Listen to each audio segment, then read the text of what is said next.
శ్యామలా దండకం అంటే చాలామందికి అవగాహన ఉన్నది. ఎందుకంటే అందులో ఉన్నటువంటి ఆ సంస్కృత పదజాలంలో ఉన్నటువంటి సౌందర్యం, ఆ శ్రావ్య గుణం ఏదైతే ఉన్నదో దాని చేత ఈ దండకంపై యొక్క ప్రీతి సంస్కృతం తెలిసిన వాళ్ళు, కాస్త భారతీయ వాంగ్మయంపై పరిచయం ఉన్న వారందరికీ ఉన్నది. బాల్యం నుంచి మా బోంట్లు ఎంతోమంది ఈ దండకాన్ని చాలా ఉత్సాహంగా చదివేవాళ్ళం. ఎందుకంటే ఆపుకోకుండా ఆ పదాలు చదువుతుంటే అది ఉత్సాహం. కానీ ఇలాంటి దండకం పిల్లలు చదువుతూ ఉంటే వింటే ఎంత బాగుంటుందండి ఇక్కడ. అయితే శ్యామలా దండకం అన్నప్పుడు శ్యామలాదేవి ఎవరో తెలిసేది కాదు, కానీ అమ్మవారు అంతే. కానీ శ్యామలా దండకం ఏమిటి, దాని ప్రభావం ఏమిటి అంటే కేవలం ఒక పదాల యొక్క కూర్పు మాత్రమే కాదు, ఇందులో అనేక మంత్ర సంకేతాలు, యంత్ర సంకేతాలు, దేవి వైభవము చెప్పబడుతున్నది. ఒక చిన్న శ్యామల ఉపాసనా శాస్త్రమే ఈ దండకం అని చెప్పుకోవచ్చు ఇక్కడ. అయితే ఎవరి శ్యామలాదేవి, ఈ దండకంలో ఉన్న విశేషం ఏమిటి? శ్యామలాదేవి అనేటువంటిది దశమహావిద్యల్లో ఒక విద్య. దశమహావిద్యలు చాలామందికి అవగాహన ఉండి ఉంటుంది. దేనికదే పరిపూర్ణ విద్య. దశమహావిద్యల్లో ఏ ఒక్క విద్యనైనా ఉపాసిస్తే చాలు, 10 విద్యలు చేయనక్కర్లేదు, 10 ఒక్క అమ్మవారివే. కనుక జగన్మాత ధరించిన 10 రూపాలు, ఒక్కొక్క రూపాన్ని ఉపాసించే మంత్ర యంత్ర తంత్ర పద్ధతులు శాస్త్రములు చెప్తున్నాయి. ఆ ఒక్కొక్క దేవతకి సంబంధించిన ఒక్కొక్క పూజా విధానమో లేదు ఉపాసనా విధానాన్ని విద్య అంటారు. ఆ విద్యలు ఇహాన్ని పరాన్ని కూడా ప్రసాదిస్తాయి కనుక మహావిద్యలని, సిద్ధ విద్యలని పేరు.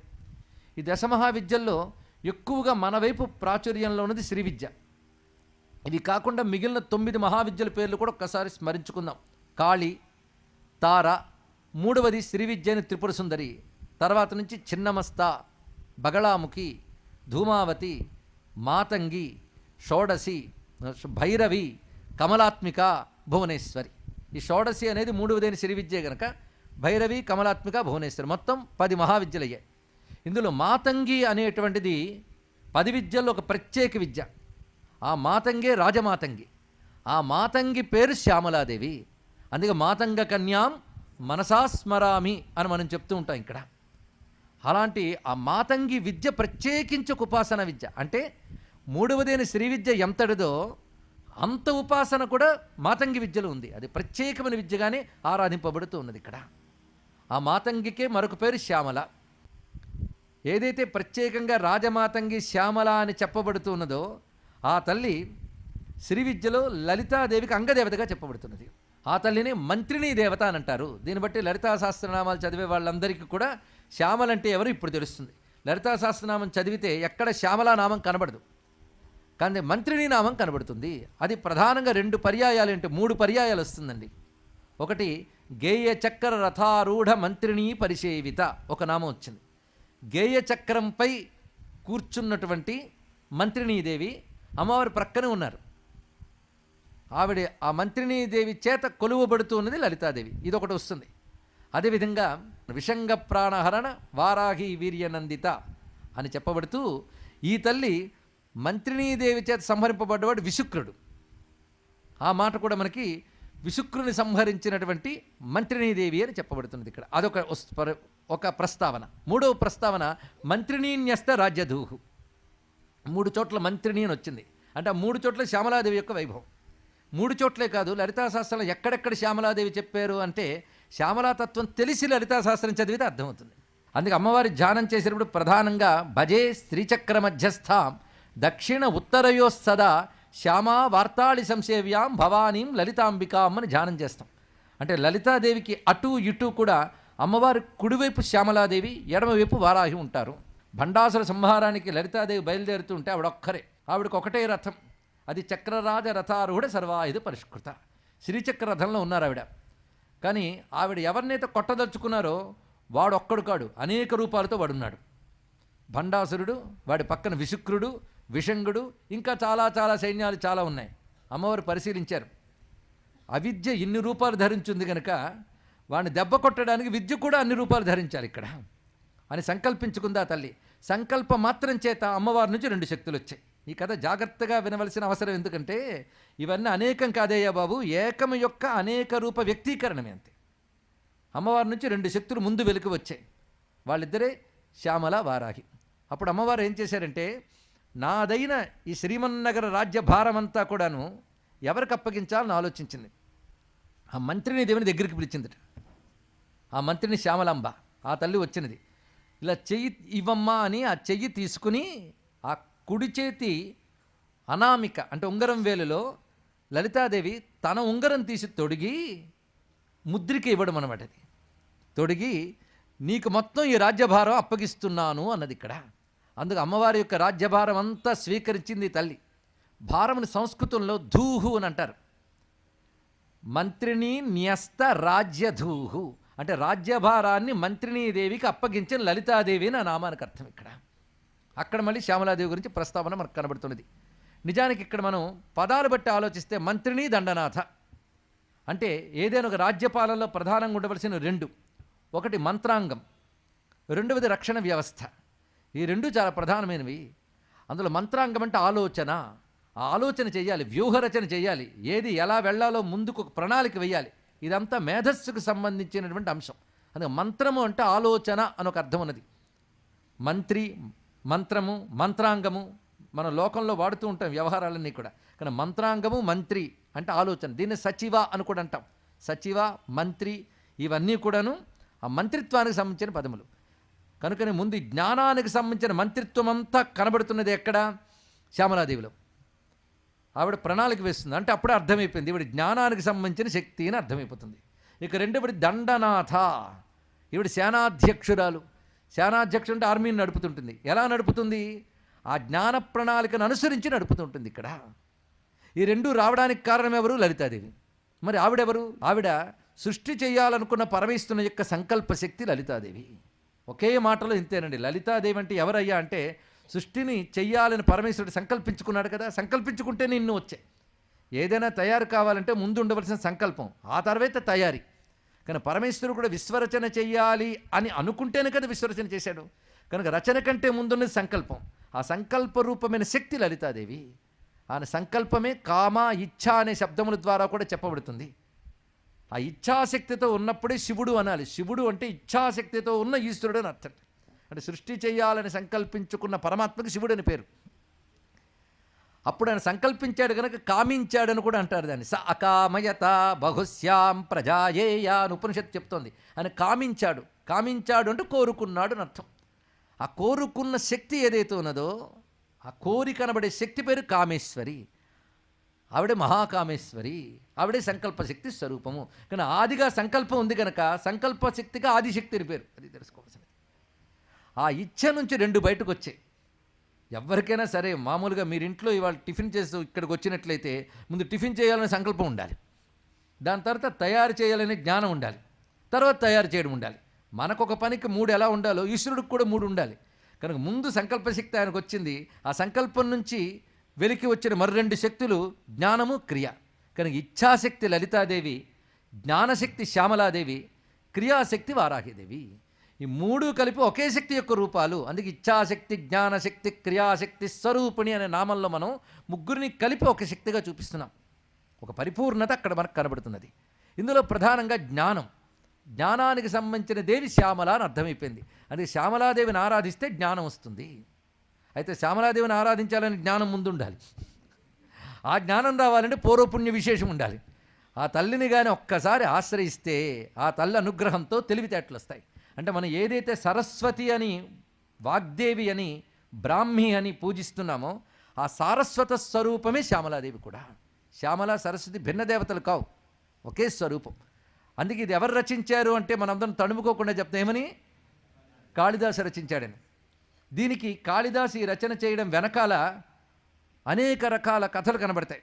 వీటికి చారిత్రక ప్రమాణాలు ఎంత ఉన్నాయో పక్కన పెట్టి ఐతిహ్యాలను వీటిని భావించవచ్చు. ఐతిహ్యము అంటే జనాలు నానుడిగా చెప్పుకునేటువంటి ఒకానొక కథా విశేషాలు. ఈ కథల్లో ప్రమాణాల గురించి చెప్పడానికి మనకు హక్కు లేదు, కానీ ఆ కథల ద్వారా మనకు సందేశాలు వస్తాయి, ఒక ఆసక్తి కూడా కలుగుతుంది. ఒకప్పుడు ఒక రాజుగారు ఉన్నారు. ఆ రాజుగారికి విద్యలంటే చాలా ఇష్టం. తన కుమార్తెను కూడా విద్యావంతురాలా తీర్చిదిద్దాడు ఆయన. అటువంటి ఆ విద్యావంతురాలకి సరైనటువంటి విద్యాధికుడైన వాడే పతిగా దొరకాలి అని కోరుకున్నారు. ఆయన దగ్గర అనేక మంది పండితులు ఉన్నారు. విద్యల్ని ప్రేమించేవాడు కనుక పండితులను గౌరవించేవాడు ఆయన. ఆ పండితుల్లో ఒక పండితుడికి ఈ అమ్మాయిని వివాహం చేసుకోవాలి అనిపించింది. కానీ రాజుగారు మాత్రం ఆ సంకల్పం లేదు. ఈయన చెప్పడానికి మొహమాట పడ్డాడు. ఒకరోజు ఆ పండితుని పిలిచేట రాజుగారు, నీకు బాధ్యత చెప్తున్నానయ్యా, మా అమ్మాయి వివాహానికి యోగ్యమైన వయస్సులో ఉంది. నువ్వు విద్యాధికుడివి గనక, విద్య కలిగిన వాళ్ళే విద్యావంతుని పోల్చగలరు గనక, విద్వానేవ విజానాతి విద్వజన పరిశ్రమం. ఆ కారణం చేత నువ్వు మంచి విద్వాంసుని ఎంపిక చేసి నా కూతురికి భర్తగా ఏర్పాటు చేయాలి, ఆ బాధ్యత నీకు అప్పచెప్తున్నాను అన్నాడు. ఇది ఇంకా బాధ కలిగింది దానికి. దానితో ఆయన ఏం చేశాడంటే, ఒక విధమైన ప్రతీకార వాంఛ కలిగింది ఆయనకి. నాకు అప్పచెప్పాడు కదా చూస్తానని, పరమమూర్ఖుడు ఎక్కడ దొరుకుతాడా అని వెతకడం మొదలుపెట్టాడు. అలా వెళుతూ ఉంటే ఒక చోట ఒక చెట్టు కొమ్మ మీద కూర్చుని తాను కూర్చున్న కొమ్మని తానే గొడ్డలతో కొడుతున్నవాడిని చూశాడు. ఎంతకంటే మేధావి ఎక్కడో దొరుకుతాడు అని ఆయన కిందకి పిలిచి, ఎవడరా నువ్వు అన్నాడు. వణికిపోతూ తన పేరు చెప్పాడు. నీకు మంచి పెళ్లి చేస్తాను, ఒప్పుకుంటావా అన్నాడు. ఇదేంటి పంతులు గారు ఇలా చెప్తున్నారు? అయితే నీకు కొన్ని షరతులు చెప్తాను, నిన్ను సభలోకి తీసుకెళ్తాను, చక్కటి విభూతి పట్టీలు పెట్టి పాగా పెట్టి మంచి దుశ్శాలువులు వేసి తీసుకెళ్తా, వేషం బాగుంటుంది, నిన్ను అది రూపం చాలా బాగుంది, అక్కడ నేను కూర్చోబెడతాను. నువ్వు మాత్రం దేనికి ఒక్క నోరెత్తకు, నోరెత్తితే పాండిత్యం బయటపడిపోతుంది, అందుకు నోరెత్తకు, మౌనంగా కూర్చో. నేను కొన్ని ప్రశ్నలు వేస్తున్నప్పుడు కొన్నిటికి నవ్వు కొన్నిటికి ఏడు, నీ ఇష్టం, ఎలాగో ఒక సైకిల్ చేయి, నేను దానికి వ్యాఖ్యానం చేసి మేధావి మౌనంతోనే అన్నీ చెప్తాడంటాను. అయితే నా మాట మీద నమ్మకం ఉంది కనుక రాజు వెంటనే నీకు వివాహం ఇచ్చేస్తాడు అని చెప్తే సరే అని ఒప్పుకున్నాడు. ఎందుకంటే రాజుగారి కూతురితో పెళ్ళంటే ఉత్సాహం ఉండదు. అందులో పెద్ద ఆయన దగ్గరుండి అలా తీసుకెళ్ళాడు. ఆ తీసుకెళ్ళి కూర్చోబెట్టి యథాప్రకారం చెప్పాడు. రాజు ఇన్ని బాగా నమ్మాడు కనుక కొంతసేపు అయ్యాక అంగీకరించాడు. వివాహం అయిపోయింది. ఆవిడ పేరు విద్యావతి అని పేరు కూడా చెప్తారు ఈ ఐతిహ్యంలో, అమ్మాయి పేరు. వివాహమైంది. అడతాడు ఆయన శుభ్రంగా పెళ్లి భోజనం చేసి నిద్రపోతున్నట్ట. ఆ చక్కటి వెన్నెల, మంచి రాత్రి, పైగా విద్వాంసుడైన భర్త, అతడితో కొంచెం మంచి రసవంతమైన సాహితీ చర్చ చేయాలనుకుంది ఆవిడ. వెళ్ళి ఆయన లేపిందిట. లేపి అస్తి కశ్చిద్ వాగ్విశేష అని అడిగిందిట. అస్తి కశ్చిద్ వాగ్విశేష అంటే ఏవైనా మాటలు ఉన్నాయా, కబుర్లు ఉన్నాయా అని అడిగింది. ఇది సంస్కృతంలో అర్థం.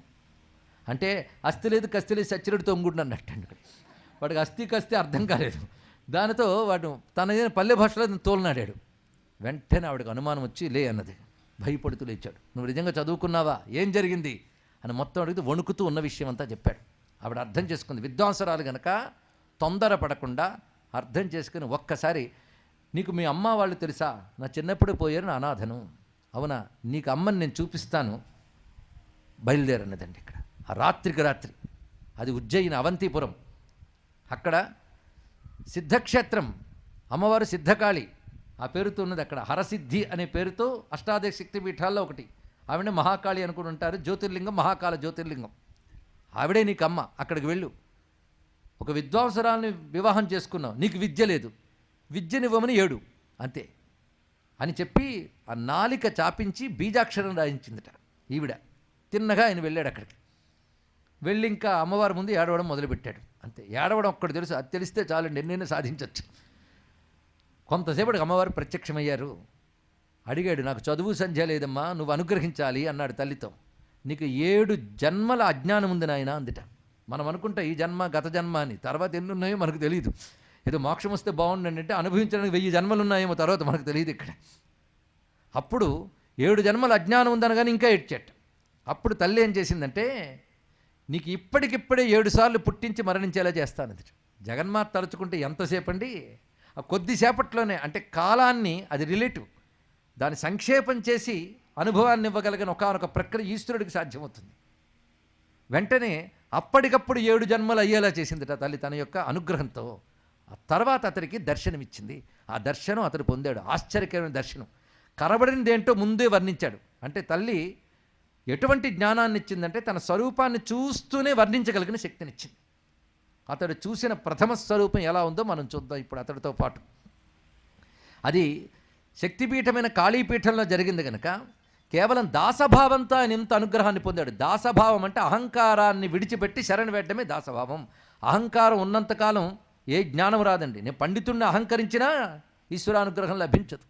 అహంకారం విడిచిపెడితేనే అనుగ్రహం లభిస్తుంది. అందుకే కాళీదేవికి దాసభావంతో ఆశ్రయం పొందాడు కనుక ఆయన పేరు కాళిదాసు అని పేరు. వెనకటి పేరు ఏమిటండి అంటే ఆయనే మర్చిపోయాడు, మనకెందుకు గోల. కాళిదాసుగా ఆయన పేరు అక్కడి నుంచి ప్రసిద్ధి చెందింది. ఆయన దర్శించిన స్వరూపం ఏది అంటే అమ్మవారు మనం ఏది చూడాలంటే ఆ రూపం చూపించదు, మనల్ని ఎలా అనుగ్రహించాలంటే ఆ రూపం చూపిస్తుంది. అది తెలుసుకోవాలి ఇక్కడ. వీడు నన్ను విద్య కోసం ఆశ్రయించాడు కనుక నా విద్యాస్వరూపం చూపిస్తాను అనుకుంది.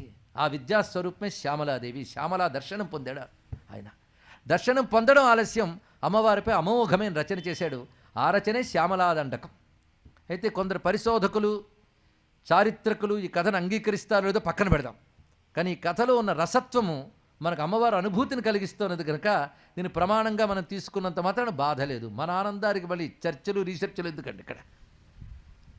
మొత్తానికి జగన్మాత ఎలా దర్శనమిచ్చింది అంటే, ముందుగా ఆవిడిచ్చిన దర్శనం మాత్రము చతుర్భుజే చంద్రకళావతంసే కుచోన్నతే కుంకుమ రాగశోణి పుండ్రేక్షు పాశాంకుశ పుష్పబాణ హస్తే నమస్తే జగదేక వాత. ఇది ఆవిడిచ్చిన దర్శనం. అంటే ఎర్రని రంగుతో ఉంది, కుంకుమ రంగుతో ప్రకాశిస్తోంది ఆ తల్లి. 4 చేతులు, 4 చేతుల్లో కూడా చెరకవెల్లు, పువ్వుల బాణాలు, పాశము, అంకుశము ధరించి ఉన్నది. ఆవిడెవరయ్యా అంటే జగదేక మాత, జగత్తంతటికి ఒకే తల్లి ఆవిడ. ఆ జగన్మాత దర్శనమిచ్చింది. ఈయన ఆనందపడుతూ ఉంటేనే రూపం మార్చేసింది ఆవిడ ఒకసారి. అంటే తన యొక్క అసలు స్వరూపాన్ని చూపిస్తూ ఇప్పుడు అనుగ్రహించవలసిన రూపాన్ని వెంటనే చూపించింది ఆ తల్లి. తన రూపంలోనే మార్పు చేసింది. ఆ మారిన రూపాన్ని వెంటనే చూశాడు. ఆ రూపం ఎలా కనబడుతుందయ్యా అంటే, మాణిక్య వీణాముపలాలయంతి మదాలసాం మంజుల వాగ్విలాసాం మహేంద్రనీల జ్యుతి కోమలాంగిం మాతంగ కన్యాం మనసా స్మరామి. అంటే ఇప్పుడు 2వ రూపం ఆయనకి కనబడింది. ఆ రూపాన్ని వర్ణించాడు. మాణిక్య వీణని మీటుతూ ఒకానొక పారవస్యంతో, నెమ్మది భావంతో ఉన్నది. అమ్మవారి పాదపద్మాల్ని ఆశ్రయిస్తూ పలికించవలసిందిగా తల్లిని ప్రార్థిస్తూ ప్రారంభించుకుందాం. మాతా మరకత శ్యామ మాతంగీ మధుశాలిని కుర్యాత్ కటాక్షం కళ్యాణి కదంబవనవాసిని జయ మాతంగతనయే జయ నీలోత్పలజ్జుతే జయ సంగీతరసికే జయ లీలాసుఖప్రియే జయ జనని సుధాసముద్రాంతరుజ్జన్మణి ద్వీప సంరూఢ బిల్వాటవీ మధ్య కల్పద్రుమా కల్పకాదంబ కాంతార వాసప్రియే కుర్తివాసప్రియే సాదరారబ్ధ సంగీత సంభావనా సంభ్రమాలోల నీపస్రగాబద్ధ చూళీ సనాధత్రికే సానుమత్పుత్రికే శేఖరీభూత శీతాంశురేఖా మయూఖావళీ నద్ధ సుస్నిగ్ధ నీలాలక శ్రేణి శృంగారితే లోక సంభావితే కామలీలాధనుస్సన్నిభ్రూలతా పుష్ప సందేహ కృచ్చారు గోరోచనా పంక కేళీలలామాభిరామే సురామే రమే ప్రోల్లసద్వాళికా ముక్తిక శ్రేణికా చంద్రికా మండలోద్భాసి గంఢస్థలన్యస్త కస్తూరికా పత్రరేఖా సముద్భూత సౌరభ్య సంభ్రాంత భృంగాంగనా గీత సంద్రీ భవన్ మంద్ర తంత్రీశ్వరే భాస్వరి వల్లకీ వాదన ప్రక్రియా లోలతాళీ దళాబద్ధ తాటంక భూషా విశేషాన్వితే సిద్ధ సమ్మానితే దివ్యహాలా మదోద్వేల హేలాలస చక్షురాందోళన శ్రీ సమాక్షిప్త కర్ణైక నీలోత్పలే నిర్మలే స్వేదబిందూల్లసత్ఫాలలావణ్య నిశ్చంద సందోహ సందేహ కృన్నాసికా ముక్తికే సర్వమంత్రాత్మికే కుందమందస్మితోదార వక్త్రస్ఫురత్పూగ కర్పూర తాంబూల ఖండోత్కరే శ్రీకరే కుందపుష్పద్యుతి స్నిగ్ధ దంతావళీ నిర్మలాలోల కల్లోల సమ్మేళన స్మేర సోణాధరే చారు వీణాధరే సులలిత నవ్యవ్వనారంభ చంద్రోదయోద్వేల లావణ్య దుగ్ధార్ణవావిర్భవత్ కంబు బిబ్బోక హృత్కంధరే మంధరే బంధురచ్ఛన్న వీరాదిభూషా సముజ్యోతమానా నవజ్యాంగ శోభే శుభే రత్నకేయూర రశ్మిఛటాపల్లవ ప్రోల్లస దుర్లతా రాజితే యోగిభి పూజితే విశ్వదింగ్మండల వ్యాపి మాణిక్య తేజస్ఫురత్కంకణాలంకృతే సాధుభిः సత్కృతే వాసరారంభవేళా సముజృంభమాణారవింద ప్రతిచ్ఛంద పాణిద్వయే సంతతోద్యద్వయే దివ్యరత్నోర్మికా దీదితి స్తోమ సంధ్యాయమానాంగుళీ పల్లవోద్య నఖేందు ప్రభామండలే ప్రోల్లసత్కుండలే తారకారాజనీకా సహారావళి స్మేర చారుస్తనా భోగభారా నమన్మజ్జ వల్లీ వలిచ్ఛేద వీచీ సముద్యత్ సముల్లాస సందర్శితాకార సౌందర్య రత్నాకరే శ్రీకరే హేమకుంభోపముత్తుంగ వక్షోజ భారావనంబ్రే త్రిలోకావనంబ్రే లసద్వృత్త గంభీర నాభీసరిత్తీర శైవాల శంకాకర శ్యామ రోమావళీ భూషణే మంజు సంభాషణే సారు సింజిత్కటీ సూత్ర నిర్భర్సితాంగ లీలాధనుస్సింజినీ డంబరే దివ్యరత్నాంబరే పద్మరాగోల్లసన్మేఖలా భాస్వరస్త్రోణి శోభాజిత స్వర్ణ బుభృత్తలే చంద్రికా శీతలే వికసిత నవకింసుకా తామ్ర దివ్యాంశుకచ్ఛన్న చారూరు శోభా పరాభూత సింధూర సోనాయ మానేంద్ర మాతంగ హస్తార్గళే శ్యామలే కోమల స్నిగ్ధనిలోత్పలుత్పాదితానంగ తూణీర శంకాకరోద్దామ జంఘాలతే చారు లీలాలతే నమ్రదిక్పాల సీమంతనీ కుంతల స్నిగ్ధనీల ప్రభాకంజ సంజాత దుర్వాంకురాశంక సారంగ సంయోగ రింఖన్నఖేందుజ్వలే ప్రోజ్వలే దేవి దేవేశ దైత్యేశ యక్షేశ భూతేశ వాగీశ కోణేశ వాయువగ్నిమాణిక్య సంఘృష్ట కోటీర బాలాతపోద్దామ లాక్షారసారుణ్య లక్ష్మీగృహీతాంఘ్రి పద్మద్వయే అద్వయే సురుచిర నవరత్న పీఠస్థితే సుస్థితే శంఖపద్మద్వయోపాశ్రితే ఆశ్రితే దేవి దుర్గా వటుక్షేత్రపాలైర్యుతే మత్తమాతంగ కన్యా సమూహాన్వితే భైరవైరష్టభిర్వేష్టితే దేవి వామాదిభిः సంశ్రితే లక్ష్మ్యాదిశక్త్యష్టకా సేవితే భైరవీ సంవృతే పంచబాణేన రత్యాచ సంభావితే ప్రీతిశక్త్యా వసంతేన చానందితే భక్తిభాజాం పరం శ్రేయసే కల్పసే ఛందసా మోజసే భ్రాజసే యోగినా మానసే ధ్యాయసే గీత విద్యాది యోగాతితృష్టేన కృష్ణేన సంపూజ్యసే భక్తిమచ్చేతసా వేధసా స్తూయసే విశ్వహృజ్యేన వాజ్యేన విద్యాధరైర్గీయసే యక్షగంధర్వ సిద్ధాంగనా మండలైర్మండితే సర్వసౌభాగ్యవాంఛావతీభిర్వధూభిः సురాణాం సమారాజ్యతే సర్వవిద్యా విశేషాన్వితం చాటుగాధా సముచ్చారణం కంఠముల్లోల సద్వర్ణ రేఖాన్వితం కోమలం శ్యామలోదార పక్షద్వయం తుండశోభాతి ధూరీ భవత్కింసుకాభం సుఖం లాలయంతి పరిక్రీడసే పాణిపద్మద్వయేనాపరేణాక్షమాలాగుణం స్ఫాటిక జ్ఞాన సారాత్మకం పుస్తకం బిభ్రతి ఏన సంచించసే చేతసా తస్య వక్త్రాంతరాత్ గద్య పద్యాత్మికా భారతీ నిస్సరేత్ ఏన యావకాభాకృతిర్భావ్యసే తస్య వశ్యా భవంతి స్త్రియ పూరుషాః ఏన వా సాత్తకుంభద్యుతిర్భావ్యసే సోపి లక్ష్మీ సహస్రే పరిక్రీడతే కిన్న సిద్ధేద్వపుశ్యామలం కోమలం చంద్రచూడాన్వితం తావకం జాయత తస్య లీలాసరోవారిధి తస్య కేళీవనం నందనం తస్య భద్రాసనం భూతలం తస్య గిర్దేవతా కింకరి తస్య చాజ్ఞాకరీ శ్రీ స్వయం సర్వయంత్రాత్మికే సర్వమంత్రాత్మికే సర్వతంత్రాత్మికే సర్వముద్రాత్మికే సర్వశక్త్యాత్మికే సర్వచక్రాత్మికే సర్వవర్ణాత్మికే సర్వరూపే హే జగన్మాతృకే పాహి మాం పాహి మాం పాహి మాం పాహి. ఇది అమ్మవారి యొక్క శిరస్సు నుంచి పాదముల వర్ణనతో పాటు ఆ మంత్రములో యంత్రములో ఉన్నటువంటి పరివార దేవతలు ఇత్యాది విషయములన్నీ చెప్పబడుతున్నాయి. దండకం పేరుతో మొత్తం శ్యామల విద్యనంతటినీ కూడా ఒక్క చోట అందించారు కాళిదాస మహా